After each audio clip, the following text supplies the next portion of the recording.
অনুষ্ঠান বাড়ি থেকে ফেরার পথে দুর্ঘটনার কবলে পড়ে মর্মান্তিক মৃত্যু হলো 3 যুবকের। গতকাল রাত্রি 12:30 নাগাদ ঘটনাটি ঘটেছে নদিয়ার হরিণঘাটার যাত্রাপাড়া এলাকায়। মৃত 3 যুবকের নাম জোনায়েক শেখ, বয়স 18 বছর, শেখ শরীফুল, বয়স 20 বছর এবং ওয়াসিম মণ্ডল, বয়স 24 বছর। এদের প্রত্যেকের বাড়ি বিরোহী পাঁচপোতা গ্রামে। জানা গেছে ওই 3 যুবক একটি মোটর বাইক নিয়ে অনুষ্ঠান বাড়ি গিয়েছিল। সেখান থেকে ফেরার পথে বাইকের নিয়ন্ত্রণ হারিয়ে রাস্তার উপর ছিটকে পড়লে পেছন থেকে আসা একটি গাড়ির চাকায় পিষ্ট হয়ে প্রথমে দুজনের মৃত্যু হয়। পরে আরও একজনকে উদ্ধার করে হাসপাতালে নিয়ে গেলে সেও হাসপাতালেই মারা যায়। এমন মর্মান্তিক ঘটনায় সকলেই শোকস্তব্ধ হয়ে পড়েছেন। আপনারা কখন খবর পেলেন? আমরা একটার দিকে খবর পাই। কতজন মানে দুর্ঘটনায় কতজন মারা গেছে?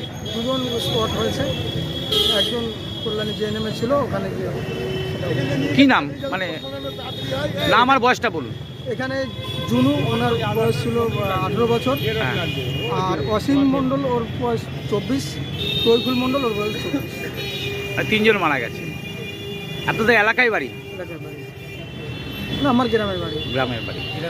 গ্রামের নামটা বলুন। বিরোহী পাঁচপোতা।